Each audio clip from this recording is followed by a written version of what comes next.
Ayan, i-share ko na sa inyo ngayon yung interior ni Tito, kung anong kinalabasan. Pero ngayon share ko muna sa inyo yung mga naidagdag natin sa kanya. So headlights, bago na yan.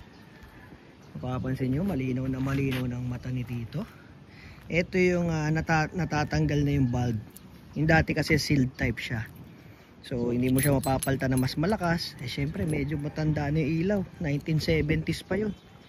Medyo maganda sa tignan kung classic pero resto mode to kaya okay lang, modified, walang problema mag-modify ng ibang pyesa. Yun naman yung tema natin dyan. So bago na ang headlight, naka LED tayo, yung dalawang gitna dilaw, parang fog light ang dating pero super yellow siya na headlight. Yung dalawang dulo puti, yan, para kung sakali magiging ma-fog sa Baguio, yan, gagamitin natin yung dilaw natin sa gitna. Tapos keyless na din. Keyless na siya, nakabili lang tayo sa Lazada. Yun grabe. Diba? Sumasabay pa yung signal light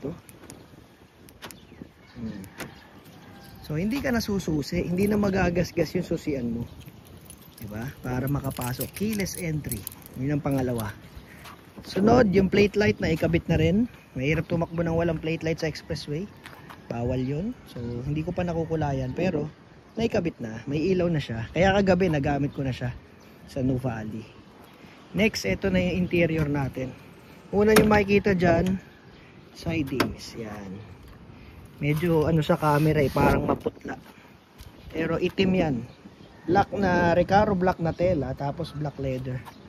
Yung pinaka leather niya. Ito, yung ganitong original, pinapabalota ko pa ng black na leather na ganito.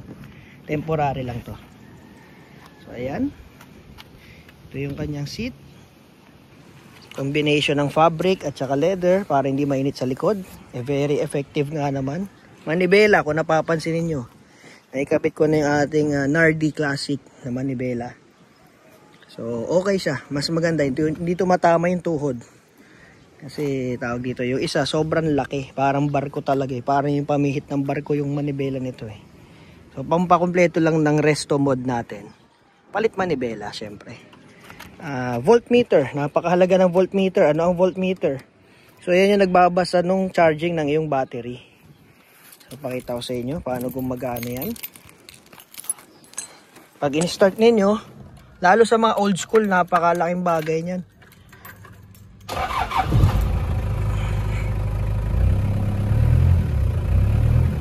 Yan 13.4, di ba? Ayan, naka-minor, 13.5. So mababa pa yan kasi mali yung napagtapan Dapat mas pinakamaganda nito yung malaking wire, yung galing battery talaga.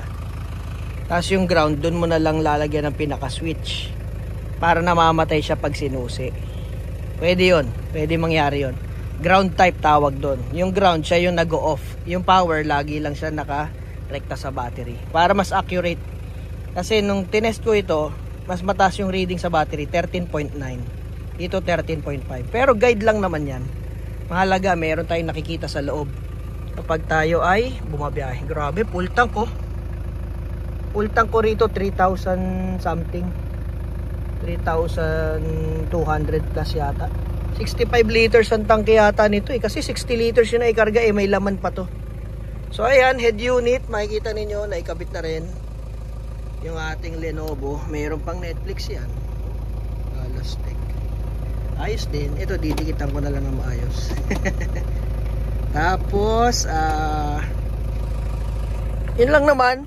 Interior, pakita ko na sa inyo. Patay na natin. So yan ang interior niya.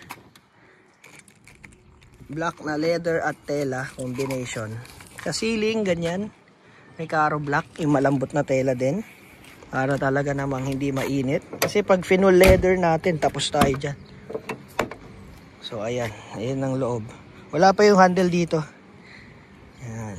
So pag yung mga anak ko, di na sila mag-uunan sa gitna. Bakit? Walang headrest Kita na nila yung kalsada, di ba? So, kasi nag-uunan sa gitna yung mga yun. Minsan nag-aaway pa nga sila. Lalagyan natin ng monay. May monay You know, monay. Armrest. Kulang sa grasa tong munay natin ah. So ayan, ceiling, upuan sa likod. Okay naman, masaya naman ako sa kinalabasan niya. Parang medyo brown sa picture, sa video, pero sa totoo ano yan, black na black talaga sa personal. Yan. Ito yung galing 1975 na upuan natin. Pinili ko yung walang headrest. Yung orig nito may headrest, pero pinili ko yung wala para classic yung datingan. Yan. Tapos ito yung classic na speakers, yung Daiichi ba nakasulat dito. Kinuha ko yan doon sa isang crown. Wala lang, pampa old school lang, para may stereo sa likod na ganyan. Pero gumagana yan. Yan o. Daiichi Digital Ready Blaster. Yan. So yun pa lang ang update. Yan ang interior niya. Sa mga nagtatanong, ayan. Yung shifter, next plano natin dyan. Tsaka yung iba pang kailangan linisin sa dashboard na madumi tignan. Ayan ang update kay Tito.